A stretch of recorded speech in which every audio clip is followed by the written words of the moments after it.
स्वच्छता सर्वेक्षण के नए मापदंडों के हिसाब से इंदौर में अब एयर पोल्यूशन इंडेक्स को सुधारने के लिए कवायद शुरू हो चुकी है। इस मामले में आज इंदौर में एक अहम बैठक की गई, जिसमें निगम कमिश्नर, पुलिस कमिश्नर और इंदौर कलेक्टर के साथ सांसद शंकर लालवानी भी मौजूद रहे। इस बैठक में शहर के प्रबुद्धजनों और जनप्रतिनिधियों से एयर पॉल्यूशन इंडेक्स को सुधारने हेतु सुझाव लिए गए। साथ ही एक एक्शन प्लान की रूपरेखा बनाई गई। इंदौर में अब इस बात पर चर्चा की जा रही है कि शहर का वायुमंडल स्वच्छ और साफ रहे। उसे कम करने के लिए जो भी उपाय हैं उसे लागू किया जाए। साथ ही जन जागरूकता अभियान के तहत इंदौर शहर के लोगों की सहभागिता लेकर कार्य को अंजाम किया जाए। और स्वच्छता के मापदंडों पे गवर्नमेंट ऑफ इंडिया ने एयर क्वालिटी इंडेक्स को भी जोड़ा है। और जोड़ने का मकसद गवर्नमेंट ऑफ इंडिया का यही है कि चूंकि म्यूनिसिपल सॉलिड वेस्ट में बहुत शहरों में काम हो गया, जैसे इंदौर में हो गया, वाटर प्लस कुछ शहरों ने अचीव कर लिया, इंदौर में उसमें से एक है।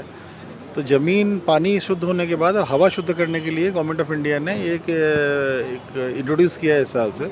नगर निगम ने उसमें प्रोएक्टिव कदम उठाते हुए और एयर क्वालिटी इंडेक्स को बिगाड़ने वाले जो भी अलग अलग सोर्सेज हैं उनको आइडेंटिफाई किया है, उनको चर्चा की उन एसोसिएशन से, और उनको वहाँ पर उसका कन्वर्जन भी शुरू हो गया। जहाँ कोयले से, लकड़ी से बॉयलर चल रहे थे या धुआं हो रहा था, वहाँ कन्वर्जन भी शुरू हो गया है वहाँ पर।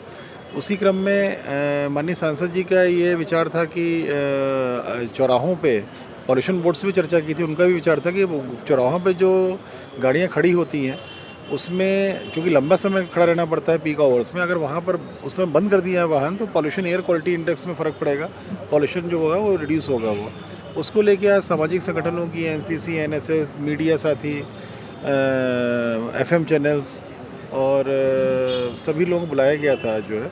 उसमें हमारे पुलिस कमिश्नर साहब मिश्रा सर भी थे, उसमें सांसद जी की अध्यक्षता में बैठक हुई थी और बहुत विभिन्न मसलों पर चर्चा हुई है। सबने अच्छे सजेशंस दिए हैं। 17-18 चौराहे आइडेंटिफाई किए गए हैं। उन चौराहों को लोगों ने गोद भी ले लिया है। उन चौराहों पे अलग अलग जगह पे जो अवेयरनेस कैंपेन चलाने हैं, क्योंकि शहर में ऑलरेडी स्वच्छता की अवेयरनेस है लोगों में, इसलिए उसके लिए कॉलेजेस को, एनसीसी को, इन सब एनएसएस को, इन सब को, यूनिवर्सिटी है उसमें और भी संस्थाएं हैं, सामाजिक संस्थाएं हैं, एलए चैम्बर से, इन सब ने अपने चौराहे ले लिए हैं इसमें। और उसकी अब डिटेल प्लानिंग करके नगर निगम एक बार और मीटिंग करेगा और पॉल्यूशन कंट्रोल बोर्ड उन चौराहों पे इक्विपमेंट्स लगा के पैरामीटर नापेंगे, जिससे कि आज स्थिति क्या है पॉल्यूशन की, और जब ये हम लोग ये सब चीज़ें शुरू होंगी, गाड़ियाँ बंद होना, उससे कितना इम्प्रूवमेंट इस चौराहे पे हो रहा है ये पता चल सके। सर पीयूसी को लेके आरटीओ साहब वर्क कर रहे हैं। सभी पेट्रोल पंप्स में होना चाहिए ये, और आरटीओ को मैंने बोला जिन पंप्स में नहीं उनको नोटिस दें उनको कि तत्काल 1 माह के अंदर लगाएं, एक्टिवेट करें वो। और ये भी अवेयरनेस लानी होगी कि जिन वाहनों में प्रदूषण हो रहा है वो पीयूसी चेक अनिवार्यता करा लें वो। इसके लिए भी मोटिवेट करना ज़रूरी है और इसमें सख्ती भी करना ज़रूरी है। ट्रैफिक पुलिस भी सख्ती करेगी इसमें, जहाँ जहाँ पॉल्यूशन ऐसा होगा। जितने भी ऐसे लोडिंग ऑटो हैं जिनमें बहुत ज़्यादा पॉल्यूशन हो रहा है, एयर क्वालिटी इंडेक्स गड़बड़ा रहा है, उनको भी फाइनेंस कराया जा रहा है। उनको भी कंपल्सरीली चेंज करना पड़ेगा, जो उनके मॉडल भी पुराने हो गए हैं उनके। आरटीओ ने भी स्पष्ट किया 10 साल पुराने जितने भी वाहन हैं उनको हटाना पड़ेगा, उनको ये नियम आ गए हैं इनके। तो उन सब चीज़ों